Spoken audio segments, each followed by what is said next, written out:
E a turminha do quarto ano B, aqui é a professora Renata, vou explicar a aula de hoje. Hoje é quinta-feira, 17 de junho de 2021. Na aula de matemática, vocês vão resolver as adições com atenção. Lembre-se de começar as contas da unidade, depois a dezena, depois a centena.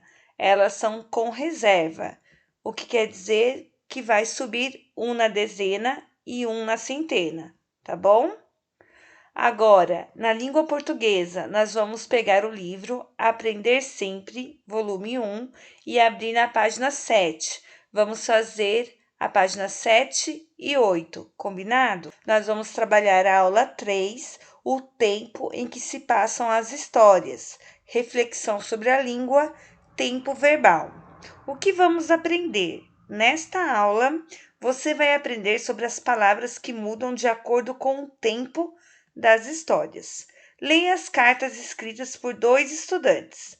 Aqui tem um estudante e aqui tem um outro. Dá uma lida, tá bom? Depois que ler as duas cartas, vocês vão responder as atividades 2, 3, 4 e 5. O que as cartas de Sabrina e Francisco têm em comum?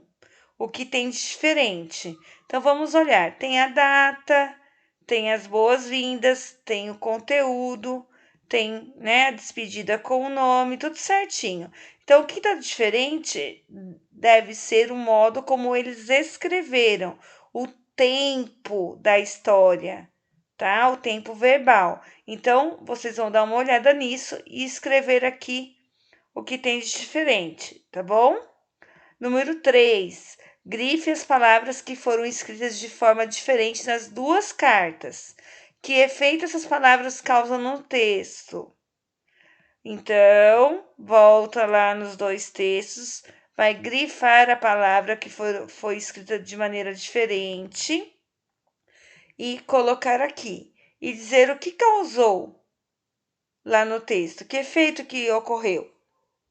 4. Agora copie essas palavras no quadro a seguir. As palavras que você grifou na carta de Sabrina, vai escrever aqui, na primeira coluna, e as palavras que você grifou na carta de Francisco, vai escrever aqui, na segunda coluna. Essas palavras são classificadas como verbos. Verbos são palavras que podem ser escritas com diferentes terminações para combinar com quem fala. Por exemplo, ele escreveu. Eu escrevi. Eles escreveram. Viu que o verbo combinou com a pessoa? Os verbos também sofrem alterações que indicam tempo. Presente é o que acontece agora. Passado é o que já aconteceu. E futuro que ainda vai acontecer. 5. Assinale a alternativa correta. Os verbos da carta de Sabrina indicam que a reescrita já foi feita ou que a reescrita ainda será feita? Fala aí com os familiares de vocês e tentem achar a resposta correta. Tudo bem? Agora é aula de geografia. Peguem um livro Buriti mais Geografia e abra na página 82. Vamos trabalhar até a página 85. Na aula de geografia de hoje, nós vamos continuar falando sobre a população brasileira, mas hoje vamos falar sobre a formação dessa população, que é uma mistura de povos. A população brasileira formou-se inicialmente da miscigenação entre os indígenas, os portugueses colonizadores e os africanos trazidos como escravos. Ao longo do tempo, outros povos chegaram ao nosso país e também contribuíram para formar a população brasileira. Espanhóis, holandeses, alemães, italianos, poloneses, sírios, libaneses, japoneses, coreanos, entre outros. Essa mistura de povos proporcionou grande diversidade cultural em nossa população. Miscigenação significa mistura de diferentes povos, certo? Vamos falar agora sobre os primeiros habitantes do Brasil. Antes da chegada dos portugueses lá em 1500, O atual território brasileiro era habitado por diversos povos indígenas. Estima-se que entre 2 e 4 milhões de pessoas, pertencentes a mais de 1.000 povos indígenas diferentes, habitavam as terras que formariam o Brasil. Cada povo vivia de acordo com sua organização social, suas tradições, crenças, línguas e costumes. Com a colonização, terras indígenas foram tomadas pelos portugueses e muitos indígenas foram escravizados. É isso mesmo, gente. Vários povos foram exterminados, lutando por suas terras, e muitos outros morreram em consequência de doenças trazidas pelos colonizadores. Quem eram os colonizadores? Os portugueses, que vieram lá da Europa, lá de Portugal, tá certo? Depois já começou a vir, olha só, os africanos. Vamos ler o texto. A chegada dos africanos escravizados. Os africanos foram trazidos como escravos para o Brasil entre os séculos 16 e 19. Eles vinham de várias regiões da África e pertenciam a diversos grupos culturais, por isso traziam consigo diferentes hábitos e tradições. Os africanos eram retirados à força dos locais em que viviam por traficantes de escravos. Viajavam nos porões de navios em péssimas condições, até desembarcarem nas terras que formariam o Brasil, onde eram vendidos como mercadoria aos senhores de terra. Vocês perceberam aqui no texto como os africanos chegaram ao Brasil? Eles foram retirados à força dos locais onde viviam, ou seja, traficantes de escravos pegavam, sequestravam essas pessoas e levavam para os navios, que eram chamados de navios negreiros, e traziam para o Brasil para ser escravizado, ou seja, trabalhar sem receber. Eles eram maltratados, eles às vezes eram machucados, então eles eram obrigados a trabalhar, certo? Como foi feito com os índios. Então,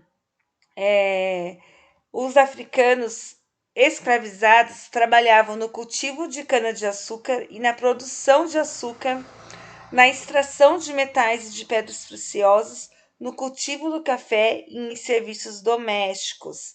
Eles sofreram bastante, mas trouxeram muita cultura do lugar de onde eles vieram, ou seja, lá da África, tá? Vamos continuar na página 84. Nós vamos falar sobre a vinda dos imigrantes. Nós falamos sobre os índios, sobre os africanos escravizados, sobre os portugueses. Agora nós vamos falar também sobre a vinda dos imigrantes. Antes de conhecer um pouco sobre a chegada dos imigrantes ao Brasil, vamos entender o significado de migrar. Migrar é sair de um lugar para viver em outro. Muitas pessoas migram de uma cidade para outra, de um estado para o outro ou de um país para o outro. A diferença entre emigrante e imigrante é que o lugar de origem de uma pessoa é o lugar onde ela nasceu, ou seja, é sua terra natal. Quando uma pessoa sai de seu lugar de origem para viver em outro lugar, ela é chamada de emigrante. Então, ela nasceu aqui em Caraguatatuba e vai morar em outro lugar. Então, ela é uma emigrante.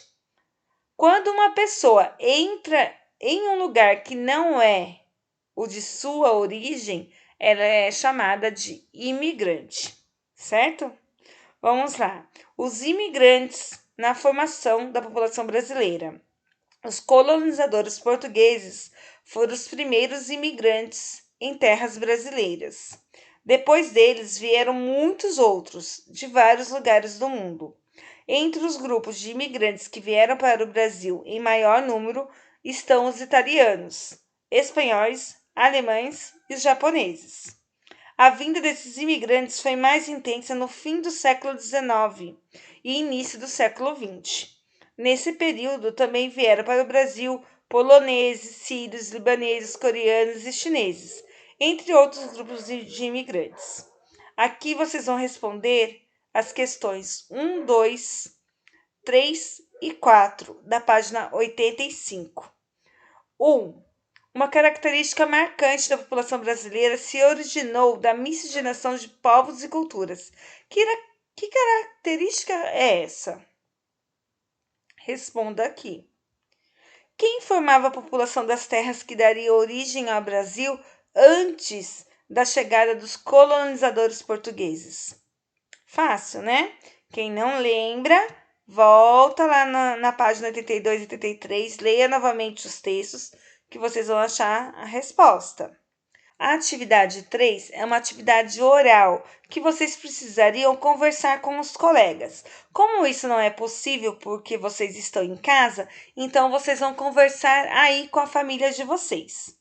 Vocês vão conversar entre si e perguntar se vocês conhecem alguém que emigrou, ou seja, que saiu do seu lugar de origem, de onde nasceu e foi morar em outro local.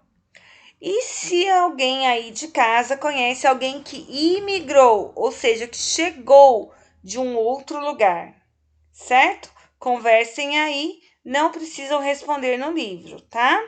4. Na sua família há algum imigrante? Se houver, qual é a origem deles? Então pergunta aí para os pais, para os tios, se o avô, bisavô, se tem alguém da família que veio de um outro local e veio morar aqui para o Brasil, tá bom? E se há, coloca o nome aí do país de onde eles vieram. Essas foram as atividades de hoje. Se vocês tiverem qualquer dúvida, pode me chamar no grupo ou na plataforma. Até amanhã. Beijo!